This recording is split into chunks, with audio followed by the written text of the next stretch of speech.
তো Donald Trump যখন আমেরিকার প্রেসিডেন্ট হওয়ার জন্য নির্বাচিত হলেন, তখন যেন গোটা বিশ্বের দৃষ্টি সেই মুহূর্তের ওপরই স্থির হয়ে গেল। ৪৭তম রাষ্ট্রপতির পদ গ্রহণের এই মুহূর্ত ছিল যেন কোনো বিশাল মেলায় সর্বোচ্চ মঞ্চে সবথেকে উজ্জ্বল প্রদীপ জ্বলে ওঠার মতো। এই শপথ গ্রহণ অনুষ্ঠান তার জাঁকজমকের জন্য অনন্য ছিল।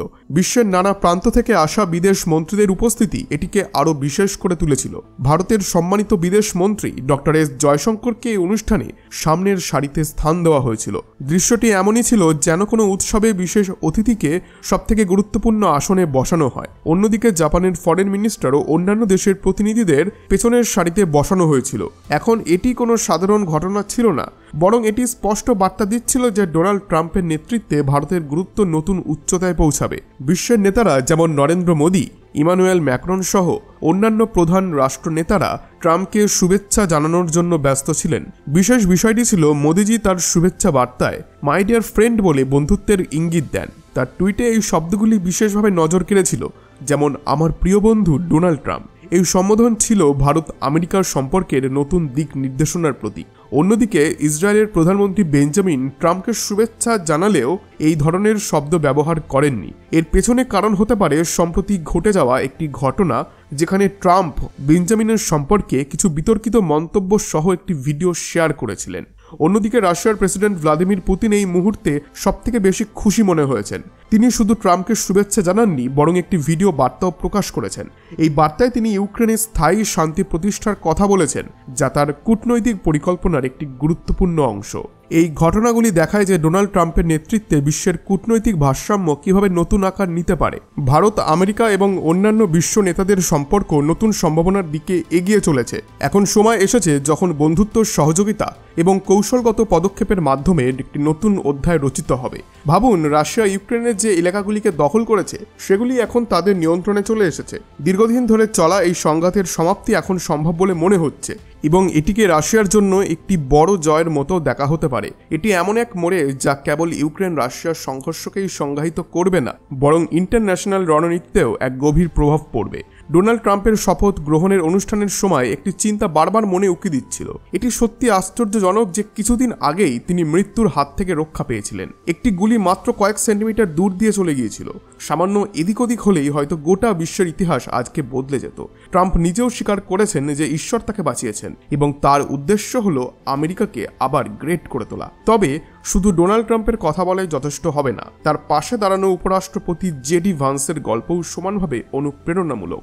জেডি ভান্সের জীবন সংগ্রামের গল্প শুনলে আপনিও চমকে যাবেন। তিনি আমেরিকার সবথেকে দরিদ্র অঞ্চলে বেড়ে উঠেছেন। তার মা ছিলেন মাদকাসক্ত।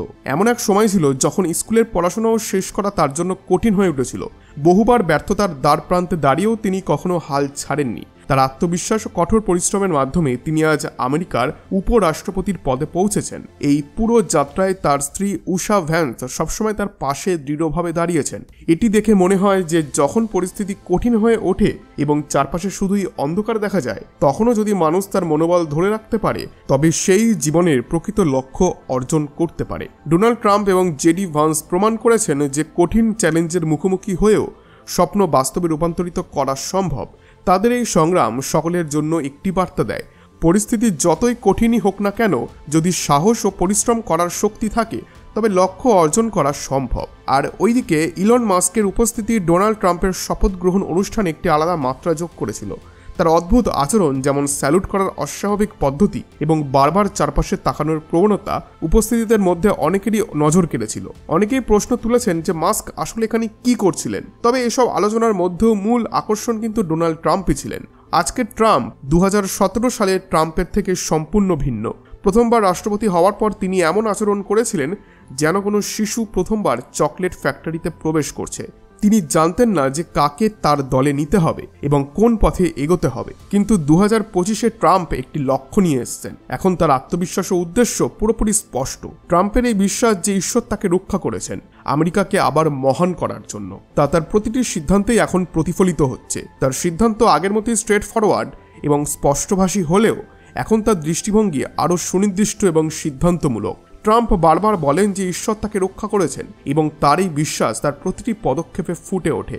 বর্তমানে ট্রাম্প ৭৮ বছর বয়সী এবং যখন তার এই মেয়াদ শেষ হবে তখন তার বয়স হবে ৮২। আমেরিকান সংবিধান অনুযায়ী একজন ব্যক্তি সর্বোচ্চ 2 বার রাষ্ট্রপতি হতে পারেন। তাই ট্রাম্প ভালো করেই জানেন যে এটি তার শেষ সুযোগ, যেখানে তিনি যা পরিবর্তন করতে চান এবং যেই উত্তরাধিকারকে রেখে যেতে চান সেটি এখন করার সময়। শপথ গ্রহণ অনুষ্ঠানের পর তিনি সরাসরি হোয়াইট হাউসে গিয়ে একের পর এক এগ্রিমেন্টে সাইন করতে শুরু করেন। আমেরিকান রাষ্ট্রপতির এই বিশেষ ক্ষমতা রয়েছে যার মাধ্যমে কংগ্রেসের অনুমতি ছাড়াই তিনি গুরুত্বপূর্ণ সিদ্ধান্ত কার্যকর করতে পারেন এবং বড় নীতিগত পরিবর্তন আনতে পারেন। ট্রাম্প তার প্রথম দিনেই এমন বেশ কয়েকটি নির্বাহী ডিলে সাইন করেছিলেন যা আমেরিকার নীতিগুলিকে সম্পূর্ণ নতুন রূপ দিতে শুরু করে। কিছু সিদ্ধান্ত অত্যন্ত গুরুত্বপূর্ণ ছিল, আবার কিছু সিদ্ধান্ত জনসাধারণকে বিস্মিত করে। ট্রাম্প এই যে শুরু করলেন তার অধ্যায়, এটি তার জীবনের সবথেকে গুরুত্বপূর্ণ অধ্যায় কিন্তু হতে পারে। আমেরিকান জনগণদের জন্য তার নেওয়া সিদ্ধান্তগুলির গভীর তাৎপর্য রয়েছে। শপথ গ্রহণের পরপরই তিনি এমন কিছু পদক্ষেপ নেন যা সবাইকে চমকে দেয়। তার প্রথম গুরুত্বপূর্ণ সিদ্ধান্ত ছিল একটি বিশেষ ওষুধ সংক্রান্ত, যার ব্যাপারে ধনী আমেরিকানরা তাকে অনেকবার ফোন করেছেন।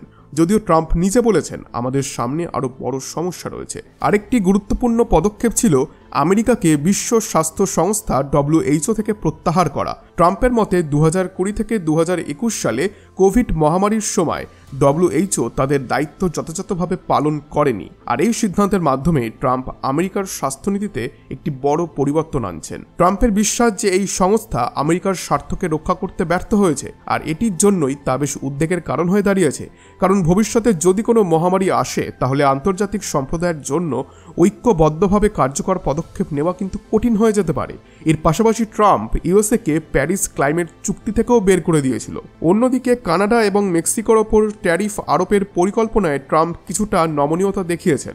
আগে তিনি কানাডার ওপর 25% ট্যারিফ আরোপের কথা বলেছিলেন, তবে এখন তিনি আপাতত তা স্থগিত রেখেছেন।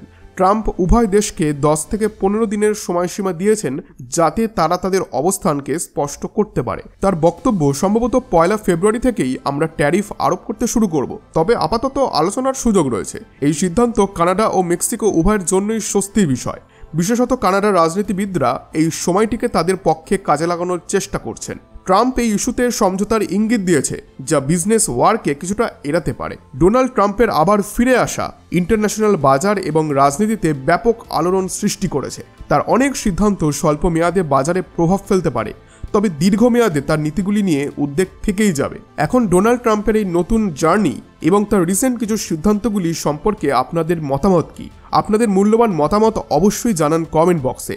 তো বন্ধুরা, এই ভিডিওটি যদি আপনাদের ভালো লেগে থাকে তাহলে প্লিজ এই ভিডিওটিকে একটি লাইক করে আমাদের চ্যানেলটিকে এখনই সাবস্ক্রাইব করে দিন, কারণ এটি করতে আপনাদের 1 সেকেন্ডের সময় লাগবে, কিন্তু এতে আমাদের অনেকটা উপকার হয়। ধন্যবাদ।